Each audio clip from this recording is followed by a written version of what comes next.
talk a little bit about? Yeah. So I hear it all the time from folks that are in abusive relationships. You know, they finally set a boundary with the abuser.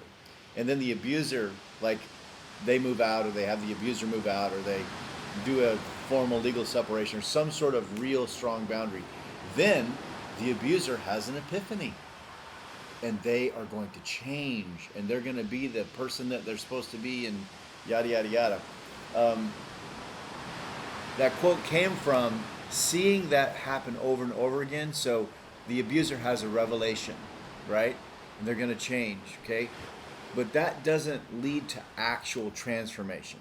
What it leads to is they go to treatment, let's say, they go to counseling, let's say, and they pick up all kinds of information, and they become what I call psychologically sophisticated. And then they start using that to abuse and manipulate at a higher level.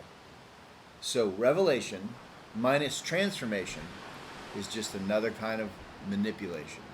So when you're in the relationship and you're desperate for change and you see any sort of movement, you want to hold on to it. But I just want to keep stressing to folks that, look, you have to be from Missouri. Missouri is the show me state. That's their motto, right? So you have to suddenly be from Missouri, where you're going to have to show me. If I take everything you say and I set it over here, and I take everything you do and I set it over here, what I want you to do is look only at the behavior. Words don't matter, okay? So if the behavior transforms, then it's not manipulation. If the revelation leads to a behavioral transformation, then you have freedom and change and health. But if you have revelation that does not lead to behavioral transformation, just leads to moral, better words, then you're going to be manipulated. And I see it particularly in the church a lot, because the guys start using more church language. They start going to church services. They read their Bible.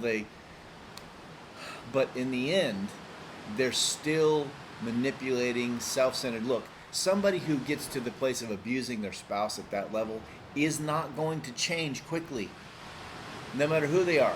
So every time I see some guy who gets confronted, then has an epiphany and is totally different the next day and claims that Jesus changed him instantly, that guy's lying. That never happens. I've never seen it. And if it does, that guy would be so different, he wouldn't even know who he was. He would not have functioned, which is why God doesn't change us that way. Change is never an event. It's always a process. So you have to put your hope aside a little bit and set up for the long term. Okay? The other thing that happens then when women believe the false revelation, it's what I call living in hopium. Okay? You keep taking hopium because the hopium is keeping you from looking at the reality, and the reality is very painful. So instead of that, I'm just going to keep making excuses, giving the benefit of the doubt, hoping that it'll change next time.